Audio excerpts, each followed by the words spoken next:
mau minta maaf kepada Presiden Pak Prabowo. Saya minta maaf terhadap rakyat Indonesia.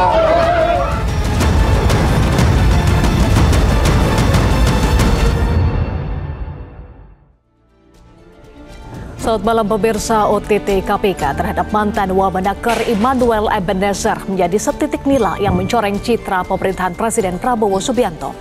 Kasus yang menjerat Noel terjadi di tengah tingginya tingkat kepuasan publik terhadap kinerja pemerintah. Hasil survei Indonesian Social Survey atau ISS pada Juli 2025 menghasilkan 78% responden mengaku puas. Faktor utama kepuasan publik disebut datang dari tingkat kepercayaan masyarakat terhadap sosok Presiden Prabowo yang dianggap mampu memberi harapan bahwa Indonesia akan bergerak ke arah yang lebih baik.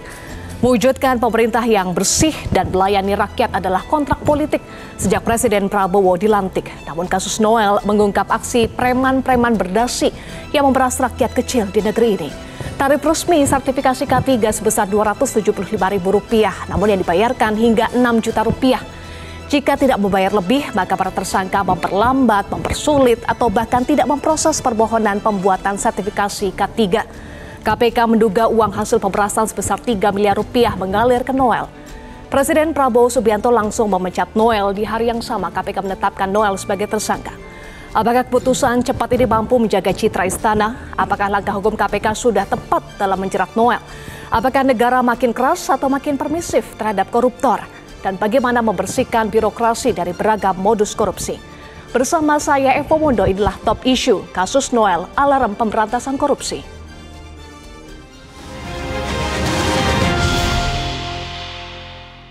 Ya, sudah hadir narasumber di studio Metro TV, anggota Komisi 9 DPR RI Irma Suryani Chaniago. Selamat malam Bu Irma. Selamat malam. Apa kabar?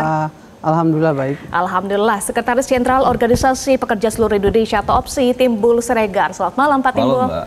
Terima kasih sudah hadir dan terima kasih juga sudah hadir di Studio 1 Metro TV mantan penyidik KPK Yudi Purnomo. Selamat malam Mbak. Selamat malam Mas Yudi dan pengamat politik Adi Prayitno. Selamat malam Mas Adi. Selamat malam Eva. Baik, langsung saja saya akan ke Pak Timbul. Pak Timbul, puas dengan penangkapan Noel dan oknum Kemnaker? Ya, ini membuktikan menguak ya bahwa persoalan di Kementerian Tenaga Kerja itu banyak. Memang di Kementerian Tenaga Kerja itu kan banyak proses perizinan, pendaftaran ya. Kemarin itu yang tenaga kerja asing, sekarang K3. Mungkin besok apa lagi? Karena memang banyak ya pendaftaran peraturan perusahaan, perjanjian kerja bersama, WLKP dan yang memang juga mitranya ya pengusaha. Banyak celahnya. Banyak celahnya. Jadi tentunya proses-proses ini yang berpotensi akan memiliki akan menjadi masalah berikutnya, ya. Nah, tentunya ini kan juga menguak tabir bahwa persoalan-persoalan ini kan yang sangat terkait dengan nasib pekerja di tempat kerja kan. Bahwa memang secara yuridis ada Undang-Undang 1 tahun 70 harus aman tuh tempat kerja supaya pekerja bisa tidak kena kecelakaan kerja, tidak kena penyakit akibat kerja. Diturunkan lagi di Undang-Undang 13 2003 pasal 86, 87 sampai 87 itu harus ada SMK 3, sistem manajemen K3 yang diturunkan di PP 50 2012 tentang penerapan operasional SMK 3 yang di pasal 10-nya kewenangan itu harus ada buktinya yaitu izin itu sertifikat itu dan pasal 12-nya perusahaan wajib menunjuk SDM perusahaannya untuk memiliki itu. Nah, jadi ada kebutuhan dari perusahaan mendapatkan SDM yang memiliki kompetensi K3 itu. Betul, banyak perizinan, banyak celah, salah satunya adalah K3 ini ya. Jadi yang paling dirugikan dari sindikat K3 ini buruh atau perusahaannya Pak Timbul? Ya tentunya kalau nanti tidak aman, ya buruhnya. Tapi perusahaan juga, kan ini bisa menjadi syarat untuk tender. Betul. Syarat untuk mendapatkan proyek dan sebagainya. Nah, jadi kalau memang ini nggak dapat, ya dia nggak bisa juga. Artinya SMK 3-nya nggak ada, SDM-nya nggak dapat sertifikat, ya perusahaannya juga rugi. Ya. Kita bahas soal perlindungan pekerja ya, karena kan ini outputnya adalah perlindungan pekerja. Seberapa penting sebetulnya K3 untuk perlindungan pekerja, Pak Timbul? Sangat penting. Sangat penting. Dan itu kalau kita baca data secara sosiologisnya, angka kecelakaan kerja tuh tiap tahun meningkat. Betul. Ya, di 2024 462.241, naik dari 2023 yang 370.747. 2022 297. 2021 234. Jadi tiap tahun naik. Nah, ini kan artinya di tempat kerja pun belum tentu bisa memastikan pekerja itu aman. Baik dari kecelakaan kerja maupun penyakit akibat kerja. Akibat kecelakaan kerja, ada kecelakaan kerja yang memang bisa diobati. Ada juga yang cacat total, tidak bisa kerja lagi. Atau meninggal dunia. Nah, ini kan persoalan yang memang orang bekerja itu harus aman.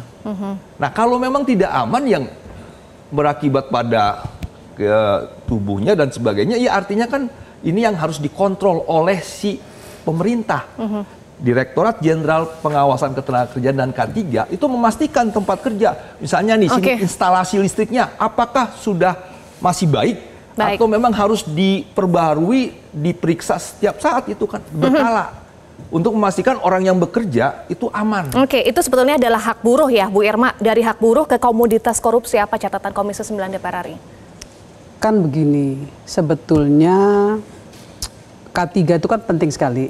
Ya, jadi Kementerian Tenaga Kerja itu kan regulator ya. Buruh, pekerja, perusahaan kalau belum memenuhi standar K3-nya dengan baik, maka kemudian tidak dapat sertifikasi, kan begitu. Tetapi sertifikasi ini tidak boleh diperjualbelikan, karena ini hidup mati buruh, gitu ya. Bukan sekedar prasyarat, tapi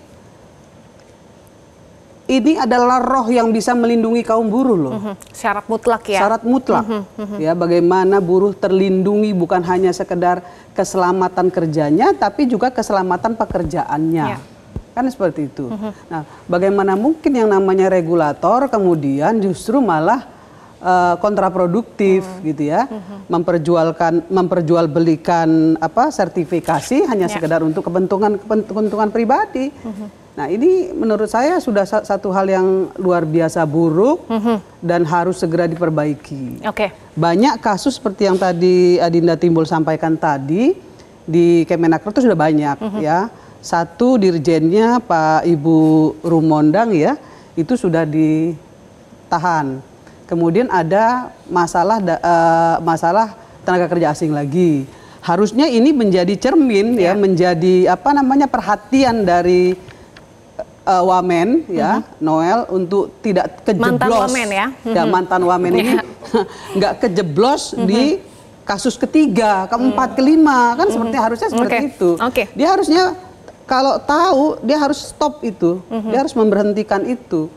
Bukan malah ikutin arusnya. Bukan malah masuk kecebur di dalamnya. Nanti kita bahas lagi. Saya ingin beralih ke Mas Yudi dulu. Mas Yudi, skema korupsi K3 sudah terjadi sejak 2019, bahkan nilai punglinya sampai 81 miliar rupiah. Mas Yudi, saat menjadi penyidik, apakah sudah mengendus indikasi sindikat K3 ini?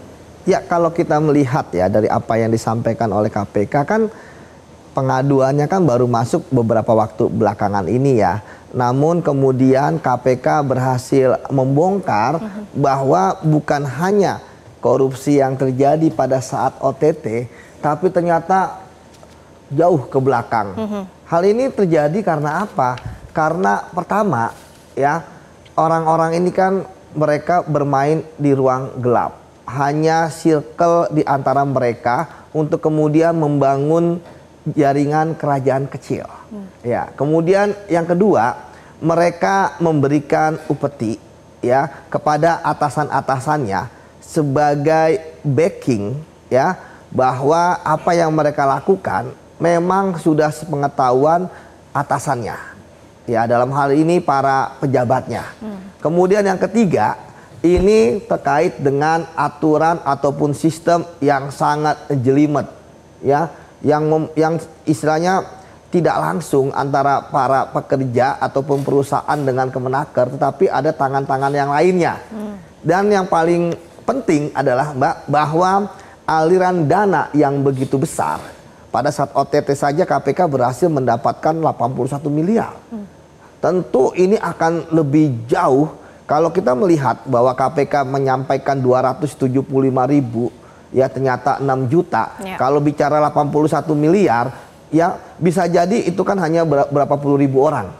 Sementara kita tahu para pekerja kan mungkin ada jutaan kali Bang ya. Jadi istilahnya dalam OTT aja dapatkan seperti itu. Ini bagaimana? Jadi mengapa ini baru ketahuan sekarang? Itu dia pertanyaannya. Kenapa baru terungkap sekarang setelah 6 tahun? Karena ada pihak-pihak ya yang selama ini merasa bahwa mereka sudah terlalu dalam di perasnya. Akhirnya kemudian mereka melakukan perlawanan yang kemudian mereka menjadi whistleblower yang kemudian melapor pada KPK. Bagaimana internal dari Kemenaker? Saya pikir Kemenaker sudah banyak sekali kasus korupsi diungkap ya oleh KPK gitu, bukan hanya periode ini tapi periode sebelumnya yang kita tahu bahwa tidak ada perubahan. Hal ini terjadi kenapa? Saya pikir pencegahan korupsi juga gagal di sana. Mengapa gagal?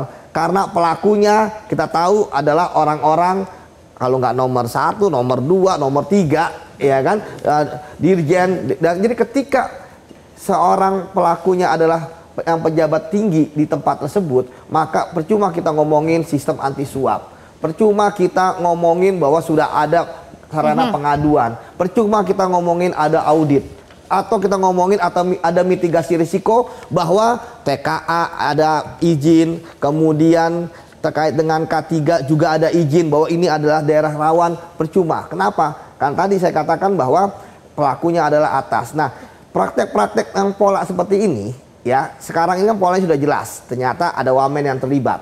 Ya, orang-orang ini yang di bagian bawahnya deputi, direktur sampai koordinator termasuk orang di bawahnya ya, itu kan sudah menyiapkan uang.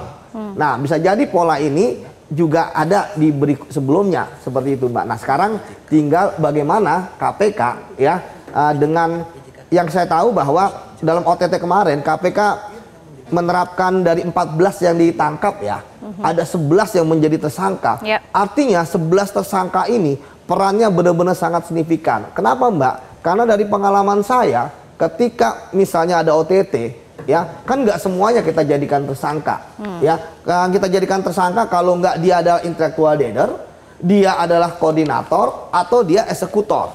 Yang kemudian pembuktiannya ya itu begitu kuat.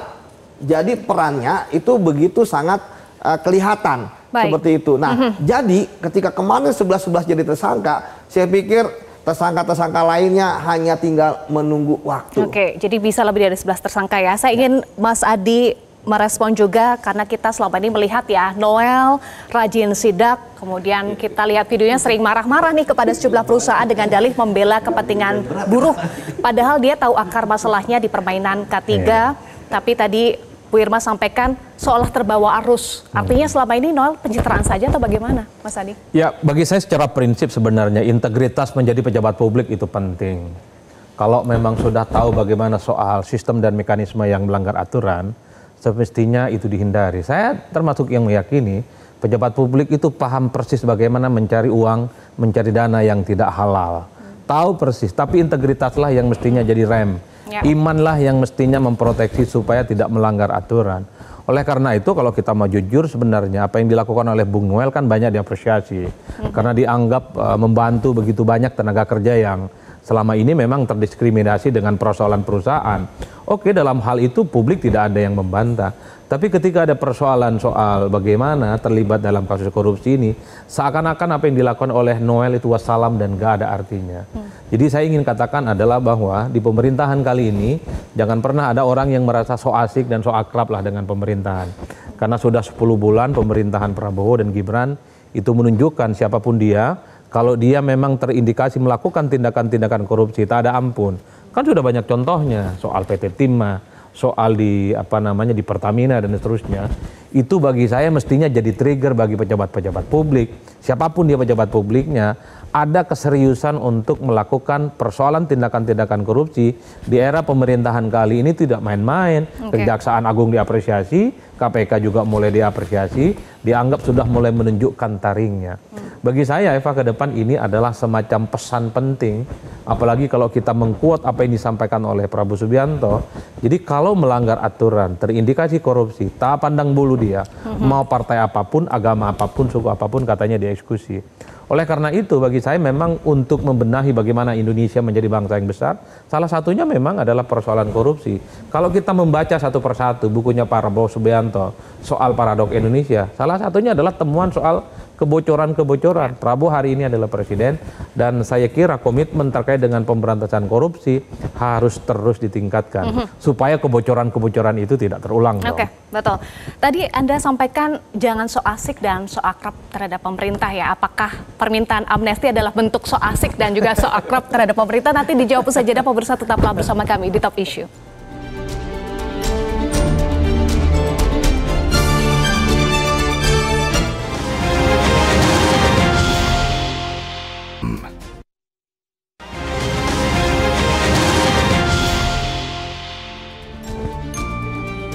Terima kasih Anda masih bersama kami di Top Issue. Saya lanjutkan, Mas Adi, komitmen Presiden Prabowo terhadap korupsi, komitmen untuk memberantas korupsi. Ya. Apakah artinya permintaan amnesti dari Noel akan ditolak?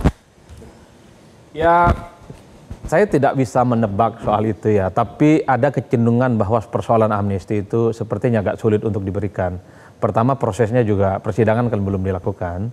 Yang jelas kalau kita melihat perkembangan secara umum termasuk juga komentar kawan-kawan politisi dan anggota dewan sepertinya agak sulit untuk mendapatkan amnesti. Agak berbeda dengan kasus Hasto dan Tom Lembong yang saya kira memang kasusnya itu masih cukup debatable. Apakah persoalan politik dan hukum itu kan cukup panjang dan menimbulkan kegaduhan yang cukup berkepanjangan. Kasus Noel ini kan dibaca oleh publik karena persoalan OTT. Kalau OTT itu terindikasi memang tidak ada persoalan politik tapi murni persoalan hukum.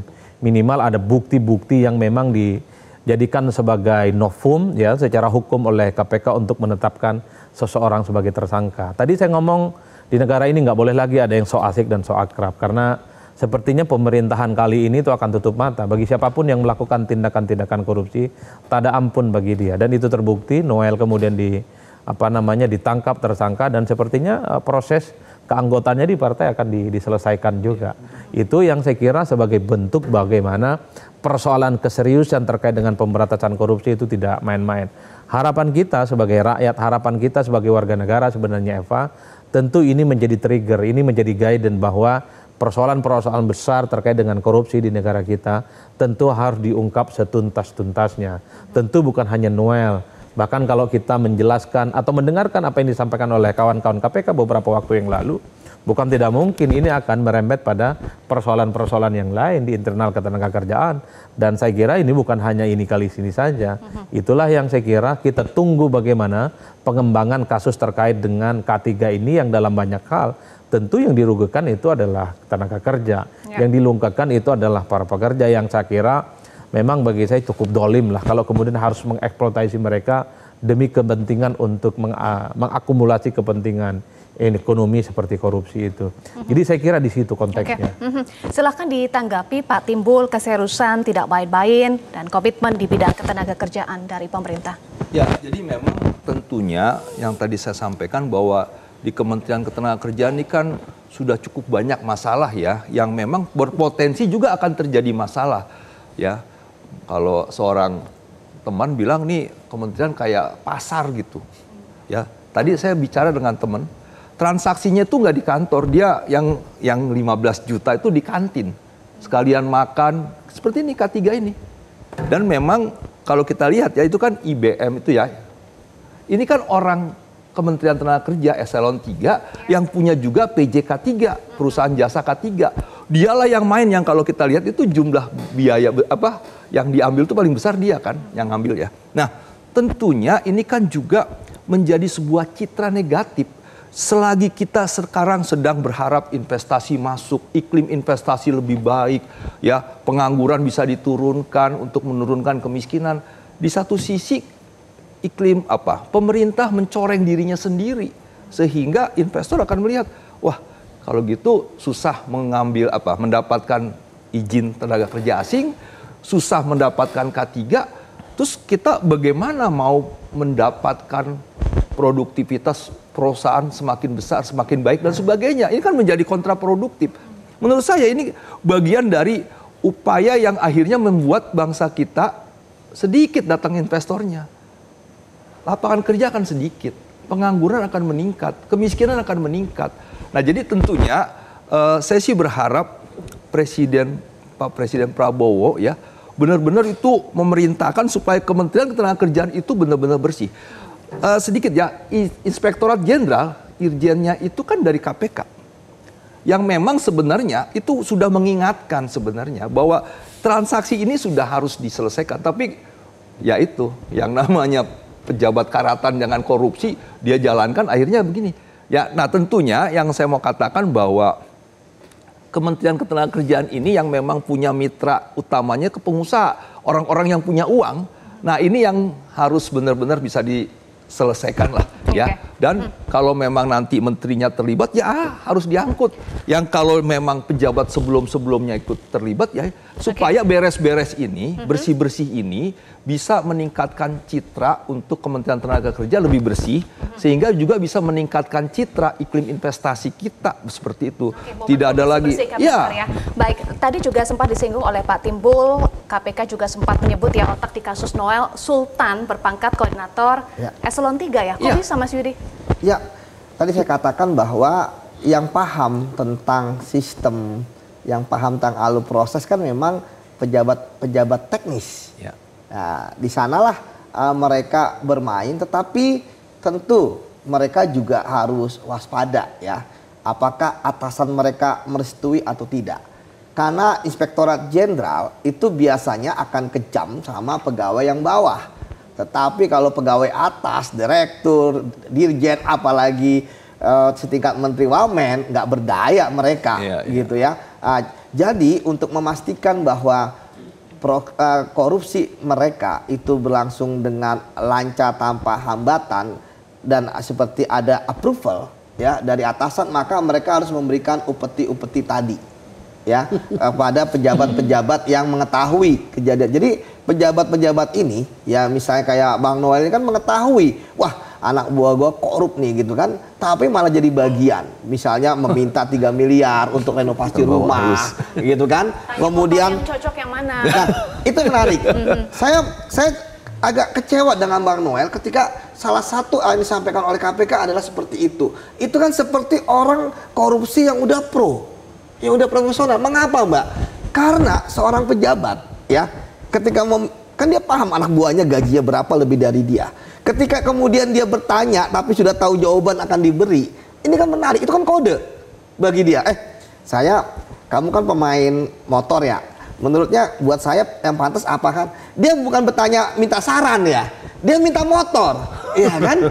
Itu kan kode gitu kan, dan benar kan? Ternyata diberikan motor, walaupun ternyata sampai saat ini surat-suratnya nggak jelas, gitu kan? Jadi bagi saya bahwa uang-uang yang ada di penampungan para koruptor ini itu pasti mengalirnya kemana-mana. Ketika tadi dibilang bahwa Bobby kebagian sekitar 69 miliar, itu nggak dimakan dia semuanya.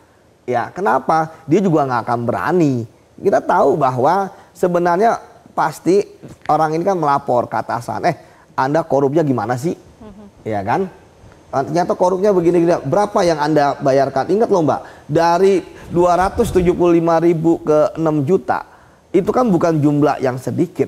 Ini kan bukan korupsi yang kemudian PT corruption ya namanya ya. Artinya kalau 275.000 paling mantok sejuta aja udah bagus gitu ya. Bukan mentelur, tapi istilahnya ini sampai 6 juta. Ini kan berarti ada sesuatu yang aneh gitu ya. Dan ini menurut saya ya cara memutusnya yaitu tadi dengan ditangkap. Kalau nggak ditangkap, ini pasti akan berlanjut sampai periode berikutnya. Jadi bagi saya ketika mereka memberikan upeti, mereka untuk ngetes, ya kan? Ini saya masih bisa bertahan hidup untuk korupsi di masa ini nggak? Ternyata masih. Dan kemudian akhirnya mereka merasa, wah berarti bos saya terlindungi. Ingat loh, dari Desember, andai kan waktu itu Bang Noel mau membongkar, tidak akan terjadi OTT saat ini. Gitu kan. Dan kemudian yang menarik adalah bahwa cara modusnya itu adalah diminta dulu oleh Bang Noel. Artinya dari 7 bulan ini ya, dari Bang Noel terima dulu di bulan Desember sampai bulan Agustus ini, 8 bulan ini, itu kan penerimanya hanya Ducati. Bisa jadi ya uang-uang yang masih ada di penampungan itu suatu saat juga akan dikeluarkan lagi. Nah cuma memang jumlahnya masih banyaknya di Bobby ini.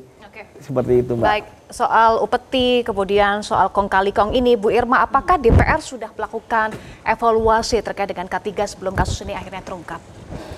Saya kira ketika kita RDP, kita sudah menjelaskan kepada Kementerian Tenaga Kerja. Di tengah isu beberapa kasus yang terjadi di Kementerian Tenaga Kerja, kami sudah wanti-wanti, ya kan, kepada Menteri baru nih. Karena Menteri baru ini, Pak Yasirli ini adalah akademisi.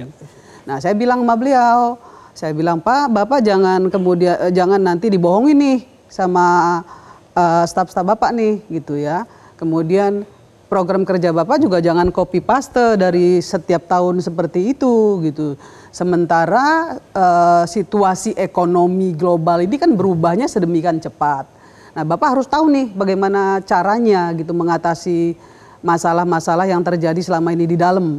Dan kalau perlu bersihkan semua tuh, ya semua dibersihkan, gitu. Jangan sampai ada yang tersisa lagi nih dari sisa-sisa masa lalu yang kemudian terus menerus menjadi masalah. Bahkan saya mendengar yang namanya Bobby ini punya PJTKI ya, PJK3, perusahaan jasa K3. Nah, itu kan yang seharusnya nggak boleh dilakukan oleh regulator gitu ya. Masa dia bermain di dalam arena yang seharusnya dia menjadi wasit di sana gitu. Nah, yang seperti ini udah kami sampaikan secara tegas kepada Menteri Tenaga Kerja. Termasuk dengan Noel juga saya bilang sebelum kejadian ini, saya bilang kamu sudah bagus nih, ya.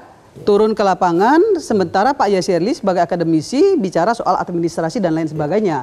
Tapi ingat saya bilang, yang namanya kapasitas, kalau tidak kamu barengi dengan akuntabilitas moral, kamu akan celaka, saya bilang. Kamu pasti celaka.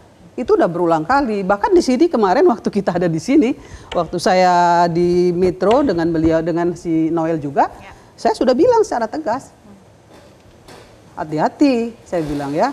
Pak Presiden mengangkat derajatmu, saya bilang ya, memberikan kepercayaan kepadamu, maka kamu harus bertanggung jawab dengan amanah yang sudah diberikan ke kamu. Kamu aktivis, saya bilang, saya juga mantan aktivis, jangan mempermalukan aktivis. Harusnya itu yang kamu lakukan. Jadi di RDP itu pun kami di Komisi 9 sudah wanti-wanti pada Menteri Tenaga Kerja, ya. Semua program-program ketenaga kerjaan hari ini begitu diharapkan oleh Pak Prabowo, Pak Presiden untuk bisa gitu ya meminimais kejadian-kejadian PHK massal yang sekarang terjadi. Bagaimana caranya Kementerian Tenaga Kerja bisa mengkoordinasikan semua kementerian untuk bisa menciptakan lapangan pekerjaan. Ya kalau kemudian belum lapangan pekerjaan tercipta tapi prasyarat untuk bisa membuka lapangan pekerjaan, ya K3-nya diperjualbelikan, gimana caranya nanti? Jadi harus ada upaya bersih-bersih ya, menyeluruh ya, kapasitas harus diiringi dengan akuntabilitas. Kita akan bahas lagi. Usai jeda, pemirsa tetaplah bersama kami di Top Issue.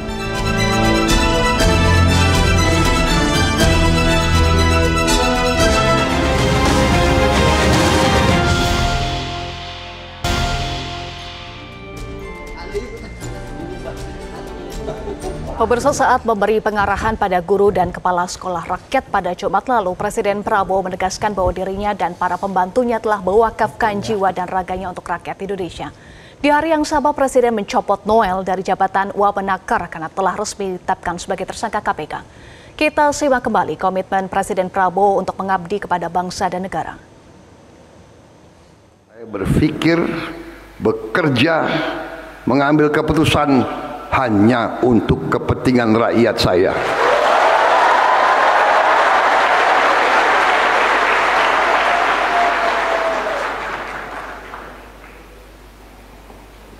Saya kira saya bersama rekan-rekan saya, menteri-menteri saya, panglima-panglima saya kira kita sudah wakafkan jiwa dan raga kita untuk rakyat Indonesia.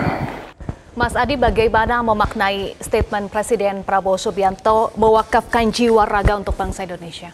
Ya, saya kira memang secara prinsip seorang pemimpin, presiden, pembantu presiden, dan pejabat publik, memang yang dipikirkan itu adalah bangsa dan mengutamakan rakyat. Jadi ini adalah pikiran-pikiran filosofis seorang pemimpin. Jadi yang dia pikirkan itu cuma rakyat, bukan yang lain. Bukan ingin memperkaya diri bukan hanya untuk mengakumulasi kepentingan-kepentingan yang selama ini tidak ada urusannya dengan kepentingan rakyat. Prabowo sebenarnya dalam banyak hal sudah membuktikan itu dalam berbagai begitu banyak kebijakan. Soal program makan bergizi gratis, sekolah rakyat, koperasi desa merah putih dan seterusnya. Tentu terlepas dari pro dan kontra. Ini kan adalah gagasan-gagasan besar. Bagaimana ekosistem ekonomi itu kan sudah mulai muncul di bawah. Dari desa, dari petani yang kemudian diproteksi dan diberikan kemewahan untuk terus tumbuh sebagai wilayah dan sebagai orang yang kemudian menjadi subjek dari sebuah pembangunan. Saya kira sejarah ide dan konsep itu bagus. Tinggal kita uji apakah gagasan-gagasan besar ini nanti betul mampu mendistribusikan persoalan ekonomi itu bukan hanya di Jakarta, bukan hanya di Jabodetabek, tapi di daerah-daerah terpencil dengan memuliakan desa dan petani. Kalau kita cek satu persatu, ini kan semacam siklus ekonomi yang sepertinya memang sedang distimulus oleh pemerintah. Program makan bergizi gratis, kemudian soal koperasi desa merah putih, soal sembada pangan dan seterusnya, itu adalah bagaimana menciptakan ekonomi dari desa. Nah, yang kedua dari segi hukum, Eva, kalau kita cek satu persatu, sejak pemerintahan Prabowo jadi presiden 20 Oktober 2024 hingga hari ini banyak sekali kasus-kasus korupsi yang diungkap loh, dan jumlahnya sangat fantastis, ratusan triliun. Makanya tidak mengherankan kalau ada survei yang mengatakan bahwa tingkat kepuasan publik soal supremasi hukum, pemberantasan korupsi itu hampir mencapai 80%.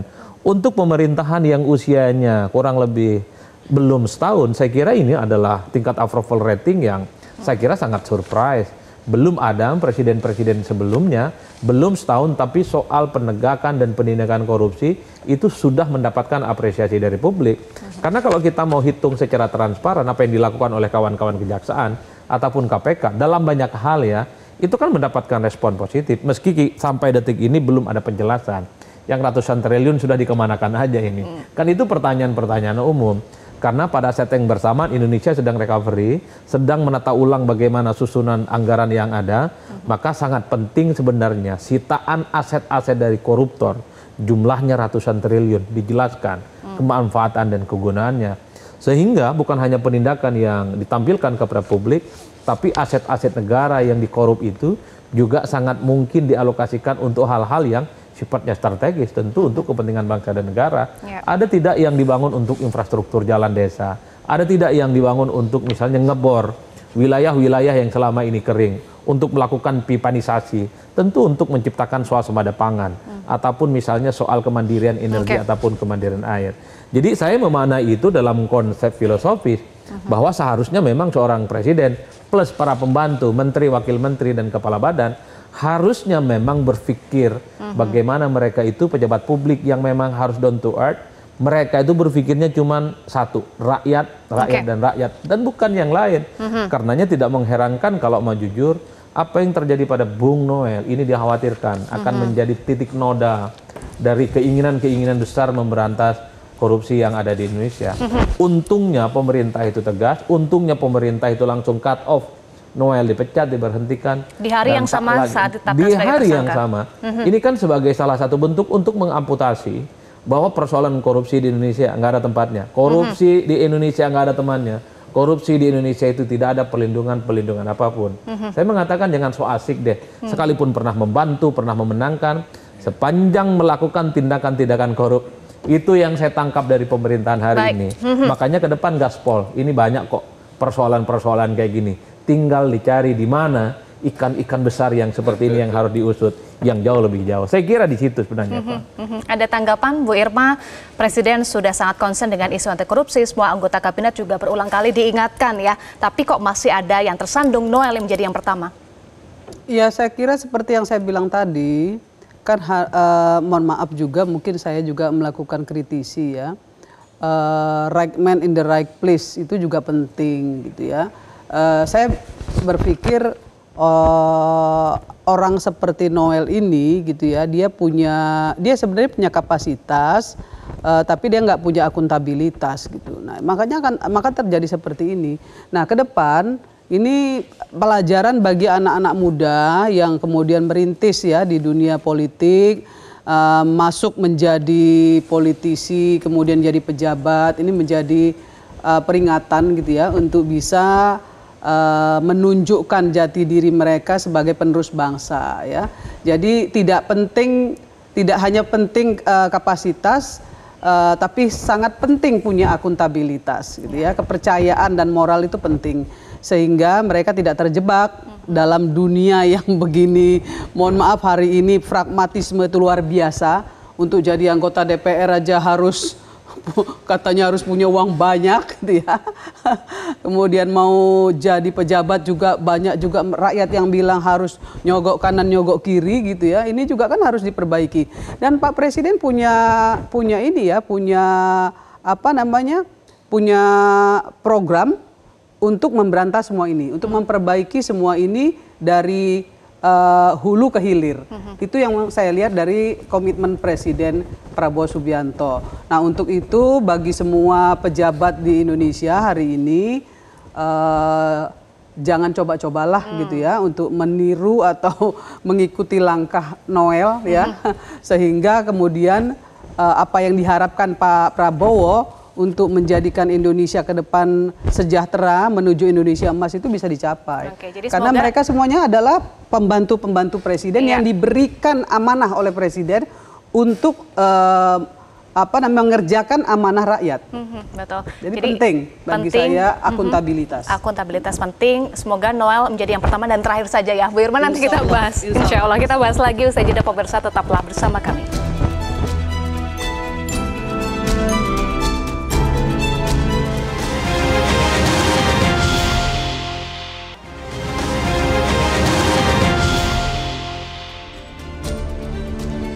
Terima kasih Anda masih bersama kami. Pemirsa, saya ingin ke Mas Yudi. Indeks persepsi korupsi Indonesia naik dari 34 ke 37. Ini cerminkan persepsi positif upaya pemberantasan korupsi.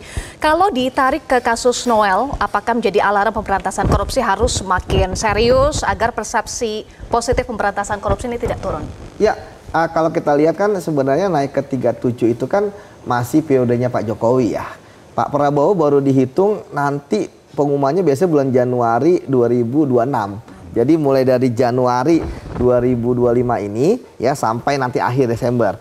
Dan kalau saya melihat ya, kalau usaha seperti ini itu terus dilakukan, tidak mungkin kita tidak bisa mencapai angka 40 seperti sebelumnya. Kita bisa melihat bagaimana sebenarnya kenapa sih kita terlalu euforia dengan penangkapan Noel ini, padahal sebenarnya ketika KPK ini ada di tahun 2018-2017, ketika saya di sana gitu kan, wamen ini kan mungkin bisa dianggap receh.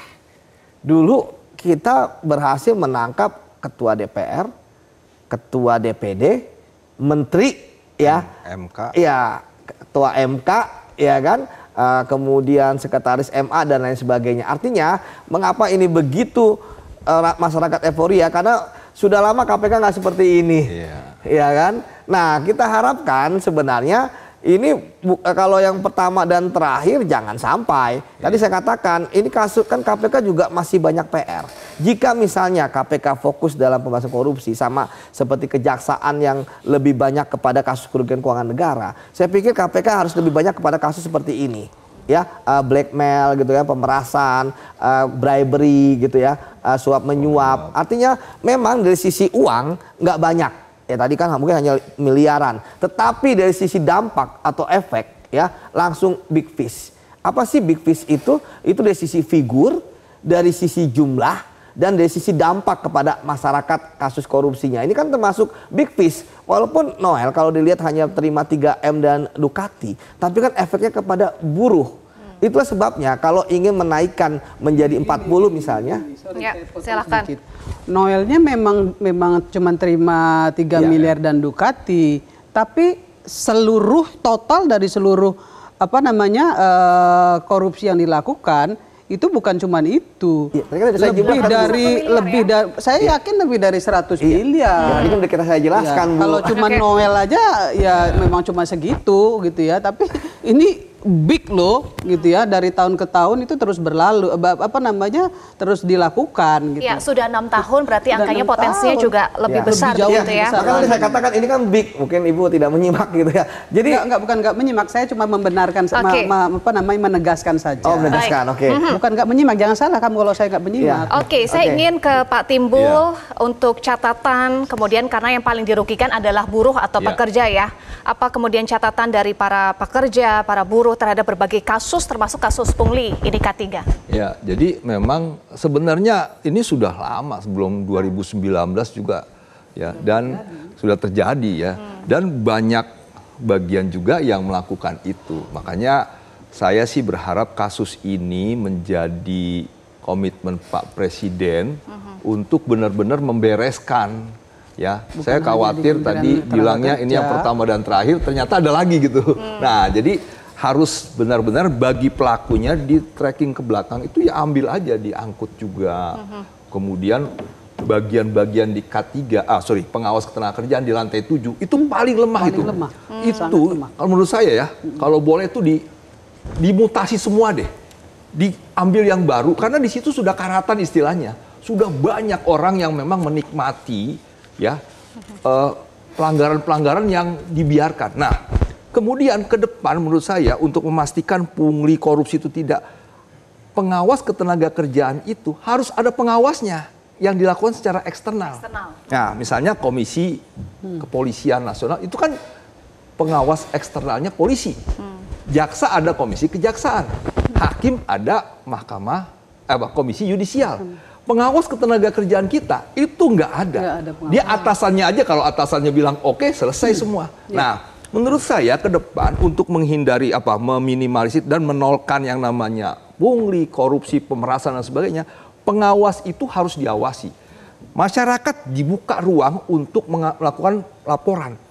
Pengawas ini yang eksternalnya komisi lah kita anggap, bisa merekomendasikan pemecatan, pemutasian dan sebagainya. Yang memang akhirnya pengawas ketenagakerjaan yang sangat-sangat diharapkan memastikan tidak terjadi hal-hal yang negatif ini bisa berjalan dengan baik begitu ya. Selama ini ya, sejak berdirinya Kemenaker sampai sekarang tidak ada yang ngawasin secara eksternal. Oke, selama ini hanya internal saja ya. Internal, dan ini yang menjadi celah sangat. Dan kemudian ke depan ya akan terjadi lagi kalau tidak ada pengawas sedikit. Contohnya yang disampaikan Adinda Timbul tadi, contohnya gini. Ini pengawas ketenagakerjaan ya, ketenagakerjaan. Contoh BPJS sebuah perusahaan dia hanya melaporkan ya karyawan yang ikut di BPJS tenaga kerja itu hanya 500. Sementara sebenarnya harusnya 1000. Nah, ini mereka kong-kalingkong nih dengan pengawas tenaga kerjaan. Nah, itu sudah sering terjadi. Itu kan merugikan sebenarnya. Iya, sering terjadi. Ini korupsinya. Dan yang begini-begini ini nggak ada, ya seperti yang Timbul bilang tadi, nggak ada yang ngawasin. Nggak ada yang ngawasin, bahkan tadi disebut seperti pasar ya. Korupsinya berjamaah sudah menjadi tradisi dalam tanda kutip. Tadi Anda juga sampaikan, Bu Irma, harusnya perbaikannya dari hulu ke hilir. Selain pengawasan eksternal, apalagi upaya yang bisa dilakukan untuk bersih-bersih? Ya, mulai hari ini Pak Menteri harus sudah mulai bersih-bersih. Ya, kan sudah lihat nih situasinya. Dia sudah tahu pos-pos mana saja yang disampaikan Pak Timbul, Adinda, Mas Yudi, tadi Mas Adi juga sudah sampaikan ya. Harusnya sekarang menterinya sudah harus tahu pos-pos mana saja yang rawan, yang ada duitnya di situ, yang bisa dimain-mainkan. Ya, inilah semuanya harus dilakukan pembersihan. Kalau itu nggak dilakukan, saya yakin karena ini sudah lama, ini sudah seperti menjadi mafia di dalam. Nah, ini harus dibersihin. Kalau nggak bakal selesai. Oke, jadi sebenarnya sudah diketahui secara umum begitu ya praktiknya mafia dalam tanda kutip. Jadi ini harus seperti apa untuk betul-betul menyapu bersih? Singkat saja ya, Mas Yudi. Ya, kalau kita lihat tadi saya sampaikan sebenarnya sudah pada tahu. Mitigasinya udah ada, tapi kan kemudian malah ikut bermain, bukannya membersihkan. Ya kan, seperti yang Bu Irma lakukan. Jadi gini Bu, memang terkadang kita melihat kayak misalnya kalau mereka ke DPR ya Bu ya, saya kan sering melihat sepertinya mereka kayak lapornya bagus-bagus saja, tapi mereka tidak menyampaikan apa yang ada di ruang gelap. Ya kan, sementara ini terjadi di ruang gelap. Nah, ke depan saya pikir pemerintah harus melakukan 3 hal ya Bu, melakukan pengawasan pada 3 hal. Kementerian yang proyeknya banyak, kementerian yang mempunyai banyak perizinan, kementerian yang anggarannya besar. Ini aja, kalau ini dilakukan, saya pikir ke depannya indeks persepsi Indonesia ini akan naik. Tetapi sekarang yang jadi bermasalah adalah bahwa kita harus juga menjamin penegakan hukum ini ya itu independen, itu sangat penting supaya jangan ada persepsi ini pesanan, ini politik, ya kan, ini order dan lain sebagainya. Saya pikir di sini sebenarnya kasus ini sudah sangat jelas dan saya sebenarnya terakhir saya berharap Bang Noel itu mau menjadi justice kolaborator. Saya pikir Bang Noel ini mengetahui secara jelas ya kasus-kasus yang ada di Kemenaker sekarang ya, di Kemenaker, ya kan, seperti apa. Kalau Bang Noel istilahnya tidak mendapatkan amnesti, maka dia bisa mendapatkan justice kolaborator asal membuka kasus-kasus yang lain. Benar kata Bu Irma, ini bisa di atas ratusan miliar, karena tadi kalau dihitung 81 miliar baru 10.000 buruh, iya kan, sementara buruh udah berapa ratus ribu kan, seperti itu, juta malah, seperti itu Mbak. Jadi saya pikir kita akan menunggu kejutan-kejutan KPK, termasuk apakah KPK berani memanggil misalnya jika diduga ada keterlibatan menteri atau tidak, baik yang sekarang ataupun yang sebelumnya. Oke, jadi upayanya harus tegas dan outputnya juga adalah kepercayaan publik ya, Mas Adi, terhadap pemberantasan korupsi di tanah air. Catatan Anda? Kalau sampai detik ini, saya kira persepsi publik terkait dengan pemberantasan korupsi itu memang di atas rata-rata. Itu tentu tidak terlepas dari expose dan pemberantasan korupsi yang sudah dilakukan, terutama oleh dua lembaga dominan ya, KPK dan Kejaksaan. Itu tidak bisa dibantah. Karenanya bagi saya pesannya ini cukup bersayap. Satu sisi, jadi dari segi pelaku jangan pernah main-main, jangan pernah merasa kebal hukum, tidak pernah tersentuh, tidak akan pernah dibongkar. Mungkin beberapa waktu yang lalu punya jaring pengaman dan proteksi yang tidak bisa diungkap. Tapi kalau melihat pemerintahan hari ini, Noel, orang terdekat kekuasaan, wakil menteri, relawan juga, tim pemenangan, selesai ini barang. Nah yang kedua saya kira penegak-penegak hukum kita, KPK, kepolisian, kejaksaan, sudah punya alat deteksi di mana letak kebocoran itu. Tinggal memulai mengeksekusi kebocoran-kebocoran itu selain persoalan Noel. Itulah yang saya kira bagaimana pemberantasan korupsi di Indonesia. Per hari ini kita yakini bahwa ini adalah sebagai jalan yang mestinya diikhtiarkan. Bahwa kalau kita ekonominya ingin maju, ingin tumbuh, korupsinya harus diselesaikan. Jadi persoalan PTGK ini memang di bawah permukaan, tapi ternyata banyak kong kali kong dan merugikan rakyat. Saya membayangkan di tempat yang lain, saya harus katakan secara jujur, saya membayangkan bingung, apa ya di Kementerian Ketenagakerjaan ini ada korupsinya. Saya ingat publik paling ada orang kerja di luar negeri, diperas dia, dipalak dia di di bandara, nggak ada yang lain. Ternyata ketika dilihat secara satu persatu, panjang kali ceritanya, persoalan P3K, belum lagi persoalan izin-izin yang lain, izin impor, izin ekspor, bikin perusahaan ini, perusahaan itu, dan seterusnya. Bukan hanya di komisi-komisi basah, bukan hanya di kementerian-kementerian yang keuangannya jumbo. Saya hakul yakin di semua kementerian ada lubang-lubang yang pastinya akan dimanfaatkan oleh para calon-calon koruptor itu. Karenanya kita sebagai warga negara mensupport full ini yang dilakukan oleh para penegak hukum, Eva. Pokoknya jangan pernah berhenti dengan Bung Noel. Masih banyak persoalan yang kayak gini, angkanya jauh lebih fantastis, jauh lebih besar. Tentu supaya kita ingin betul-betul bersih dari korupsi. Kecuali pemberantasan korupsi itu hanya sebatas filosofis dan statement-statement awalnya. Dan itu kita tidak mau. Kita tidak mau. Kita ingin ke depan nggak ada tempat bagi koruptor di negara kita. Gimana? Sudah cocok kita ini kan? Jadi sebagai rakyat. Jangan nanti malah menimbulkan ada pemain-pemain baru. Itu yang penting. Kalau ini nggak beratas tuntas, jangan sampai ada pemain baru. Iya betul, karena K3 itu kan hak buruh, jangan sampai jadi komoditas korupsi ya. Baik, terima kasih sudah bergabung bersama kami anggota Komisi 9 DPR RI Irbal Suryadi Caniago. Bu Irma, terima kasih. Sekretaris Jenderal Organisasi Pekerja Seluruh Indonesia Topsi, Timbul Siregar, Pak Timbul, terima kasih. Mantan penyidik KPK Yudi Purnomo, Mas Yudi, terima kasih. Dan pengamat politik Adi Prayitno, terima kasih Mas Adi sudah bergabung bersama kami. Pemirsa, OTT KPK terhadap mantan Wamenaker menjadi ironi pahit saat keselamatan dan kesehatan pekerja K3 yang seharusnya tidak bisa ditawar karena menyangkut hak perlindungan pekerja, hidup dan mati pekerja, kata Birma tadi ya, justru berubah menjadi komoditas korupsi. Kasus Noel menjadi alarm pemberantasan korupsi di negeri ini. Saya Eva Wondo pamit, terima kasih pemirsa. Demikian Top Issue atas nama rekan-rekan yang bertugas. Saya pamit, terima kasih dan tetaplah bersama kami di Metro TV. Selamat malam, sampai jumpa.